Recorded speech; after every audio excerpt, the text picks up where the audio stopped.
శీర్షిక plain life. అది ఓ సాధారణ సోమవారం ఉదయం. నిశ్శబ్దంగా, సాధారణంగా కనిపించిన ఆ రోజు. ఎలాంటి విపత్తు ఊహించనట్టుగా, ఆకాశం నీలంగా మెరిసిపోతుంది. విమానం ఎగరబోతున్న ప్రయాణికుల హృదయాల్లో కొత్త జీవితం పట్ల ఆశలు, కలలు నిండిపోతున్నాయి. ఉదయం 9:01 హైదరాబాదు ఎయిర్పోర్ట్ నుండి లండన్ వెళ్తున్న ఫ్లైట్ LM-402 టేకాఫ్ అయింది. ఉదయం 9:02 ఆ విమానం సమీపంలోని ఓ కాలేజ్ గ్రౌండ్స్ మీదే కూలిపోయింది. చిమ్మచీకటి మంటల్లో కాలిపోయింది. స్టూడెంట్లు, లెక్చర్లు తమ కళ్ల ముందే ఆ విషాదం చూశారు. సైరన్లు అరుస్తున్నా, అది అప్పటికే ఆలస్యం. న్యూస్ ఛానెల్స్ బిజీ అయ్యాయి. ఫోన్లు మోగుతూనే ఉన్నాయి. కానీ ఆ విమానంలోని ప్రయాణికుల కుటుంబాల కాలం అక్కడే ఆగిపోయింది. 1 డాక్టర్ ఫ్యామిలీ 5 సభ్యులు. డాక్టర్ సమీర్ రావు తన భార్య మీనాతో, పిల్లలు ఆర్యన్ 12, దియా 8, అరుష్ 1 లతో కలసి లండన్ వెళ్తున్నాడు. కొత్త ఉద్యోగం, కొత్త ఆశలతో ఓ కొత్త జీవితం ప్రారంభించేందుకు. విమానాశ్రయంలో వారంతా నవ్వులు చిందిస్తూ ఫోటోలు తీయించుకున్నారు. లండన్ చల్లగా ఉంటుంది. అమ్మ భోజనం మిస్సవుతాము, చిలిపి మాటల్లో నవ్వుకున్నారు. కానీ ఆ నవ్వులు శాశ్వతంగా ఆగిపోయాయి.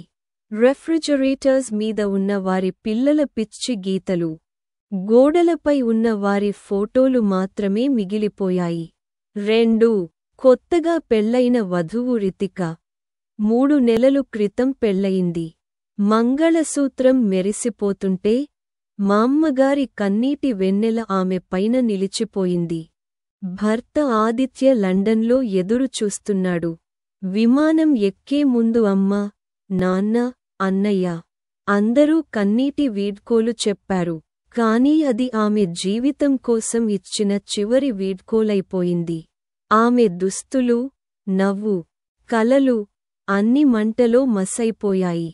తెల్లవారుజాము 3:25 వార్షికోత్సవం జరుపుకుంటున్న దంపతులు, రవి మరియు శాంత, వారి పిల్లలు ఓ స్పెషల్ గిఫ్ట్ ఇచ్చారు. లండన్ ట్రిప్, వారి వివాహ బంధానికి 25 ఏళ్లు పూర్తయిన సందర్భంగా. ఇది వారి మొదటి ఇంటర్నేషనల్ ట్రిప్. విమానం ఎక్కే ముందు కొత్తగా పెళ్లైన వాళ్లలా మెరిసిపోతున్నారు. పిల్లలు ఎయిర్పోర్ట్ వద్ద ఫోటోలు తీసుకున్నారు. మా అమ్మ నాన్నల ప్రేమకి జయహో అని స్టేటస్ పెట్టారు.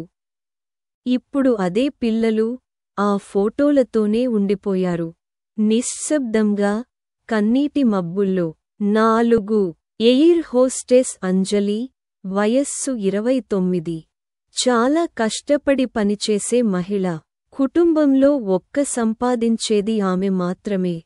తల్లి అనారోగ్యంతో, తమ్ముడు చదువు మధ్యలో, ఆ కుటుంబం మొత్తం ఆమె మీదే ఆధారపడింది. ఆ విమానంలో, సేఫ్టీ డ్రిల్ చేస్తూ, ప్రయాణికులకు సేవ చేస్తూ ఆమె ఒక నక్షత్రంగా మారిపోయింది. చివరి వరకు విధి నిర్వహణే ఆమె జీవిత సంకేతంగా మిగిలింది. 5 భార్య చనిపోయాక మళ్లీ తిరిగి వెళ్తున్న భర్త. కరణ్ భార్య క్యాన్సర్తో చనిపోయింది.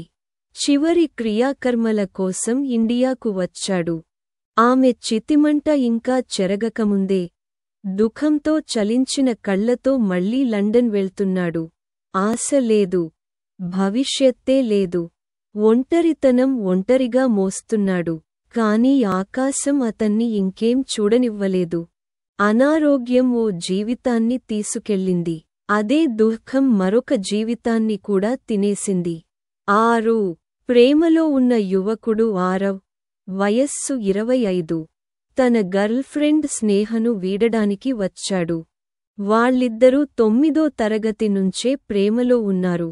ఇప్పుడు ఆమె లండన్ వెళ్తుంది, ఆన్సైట్ ప్రాజెక్ట్ కోసం. ఆరవ్ ఆమెకి లెటర్ ఇచ్చాడు.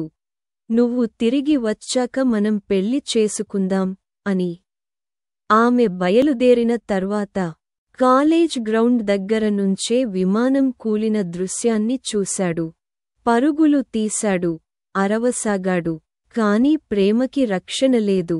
ఆమె ఇంకా చదవని లెటర్ ఆమెతోనే కాలిపోయింది. ఆమె చేతికి ఇచ్చిన రింగ్ బాక్స్ బూడిదలోంచి దొరికింది. ఉపసంహారం: కాలేజ్ మళ్లీ నిర్మితమైంది.